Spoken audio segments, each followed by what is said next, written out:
Hey guys, welcome back to my 5-star cooking. Today I'll be making some Brussels sprouts.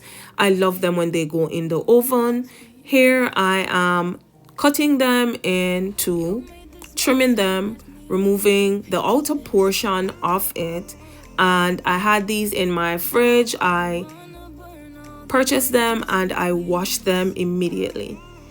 I'll be using some of my garlic herb butter that you saw me make, and in the video I did not add any salt to it, so I'll be using a little hint of Himalayan salt on these Brussels sprouts.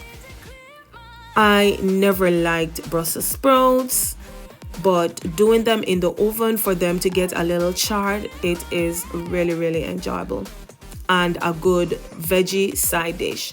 These are just some little miniature cabbage called Brussels sprouts, and once I add them in my oven, I do enjoy it, and my family does too. The outer portion of it, it's easy to like shell off. Feel free to add them back on or leave them as is. I added a little olive oil to my bowl and I was drying them off. Yes, they were in the fridge. I washed them, but I didn't dry them. I added a little hint of garlic powder, a little smoked paprika, and my Himalayan salt. For baking, what I'll do once I add them in my baking tray, I will be using a brush to brush on my garlic and herb butter that I made. And I do hope you watch the video. I do hope that you give your girl a like. It is free.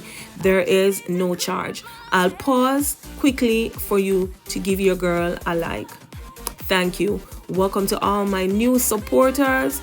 Welcome to all the ones that are watching. Thank you for your continued support. So I took my butter from the freezer.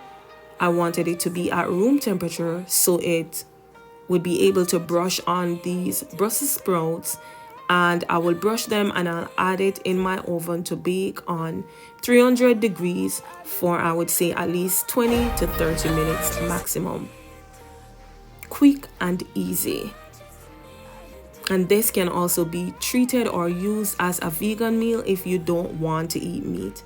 Feel free to add any additional ingredients. Look at my Brussels sprouts. They have a little color, they are charred, and this is how I love it. Tasted really good. I do hope that you too will enjoy this, and if you don't like Brussels sprouts, try it this way and see how it works out. The taste is different. I dish this with a little brown stew chicken and a little yellow rice.